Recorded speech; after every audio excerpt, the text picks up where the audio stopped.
সন্ধ্যা লগাতে মানে এটা ডাঙৰ শব্দ হ'ল। শব্দ হোৱাৰ লগে লগে মানে খুব বেয়া গোন্ধ মাৰিছে। ওচৰৰ মানুহবোৰে চবেই মানে থাকিব পৰা নাই। এটা মানে দুৰ্গন্ধময় এটা হৈছে, মানে গেছ লিক দিছে, এটা গোন্ধ মাৰিছে। আৰু আপোনাৰ ইয়াত এতিয়া ONGC কৰ্তৃপক্ষই একো মানে ইয়াত ব্যৱস্থা লোৱা নাই, যিহেতু মেট্ৰিক পৰীক্ষাৰ সমাগত। আৰু আপোনাৰ গাঁৱত মানুহখিনি মানে আপোনাৰ খোৱা বোৱাৰ কাৰণে মানে জুই মানে জ্বলাবলৈ দিয়া নাই, তেনেকুৱা এটা পৰিস্থিতি হৈছে। এইটো ONGC ভুলৰ কাৰণে হৈছে। তেওঁলোকে মানে কাৰ্যখিনি ভালকে হয়তো কৰা নাই। যি ব্যৱস্থা ল'বলৈ ব্যৱস্থা লোৱা নাই এই মানে বৰ্তমান সময় পৰ্যন্ত। গতিকে তেওঁলোকে এইটো চৰম গাফিলতিৰ কাৰণে এই বস্তুটো হৈছে বুলি আমি ভাবিছোঁ। ষ্টেচনৰ বেগৰ নকাই গাঁৱত মানে এটা ৰিক আছিলে 33।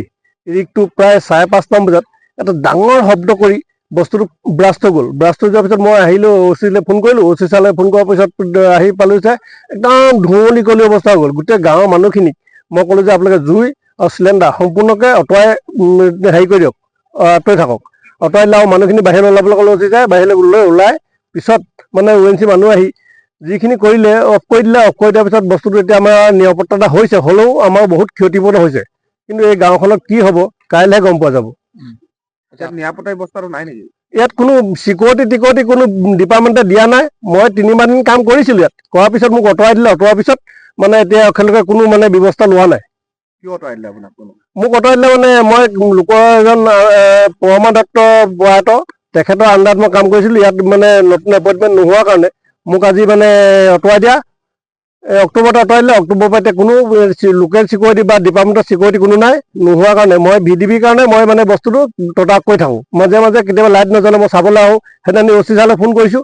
এই 21 তাৰিখত 21 তাৰিখে লাইট জ্বলা নাই। মই OC চালে ফোন কৰিছোঁ। OC চালে ফোন কৰি ইয়াত কোনোবা লাইট জ্বলোৱা মানুহ এজন আছে, তেওঁ মানে লাইটটো জ্বলাই থৈ গুচি গৈছে। তাৰপিছতে মানে আজি এই অৱস্থাটো হ'ল। কিন্তু গাঁৱৰ মানুহে এতিয়া 3-4 ঘণ্টা মানে গাঁৱৰ মানুহটো প্ৰায় শুৱে মানে ইমান সময়ত, কিন্তু এতিয়ালৈকে ভাত বনাবলৈ কোনো ব্যৱস্থাই কৰা নাই ONGC। কিন্তু কি হয়, সুৰক্ষা ব্যৱস্থা কি আছে ইয়াত? একোৱে নাই। সুৰক্ষা ব্যৱস্থা একোৱে নাই। কোনো লোকেল চিকিউৰিটি বা ডিপাৰ্টমেণ্টৰ মানুহ কোনো মানে ইয়াত কোনো কথা নাই। সন্ধিয়া সময়ত মানে এখন গাড়ী আহিছিলে, তেখেতলোকে চাই থৈ গৈছে। চাই থৈ যোৱাৰ পিছত এই বস্তুটো তেনেকৈ ব্লাষ্ট হৈ গ'ল। ডাঙৰ এটা বৃহৎ চাউণ্ড দিছে। বৃহৎ চাউণ্ড দিয়াৰ পিছত এই বস্তুটো মানে গোটেই মানে গেছে বা থাকিব নোৱাৰা অৱস্থা হৈ গৈছে। মানুহবোৰ আতংক হৈছে, পুৰা ফুল আতংক হৈছে।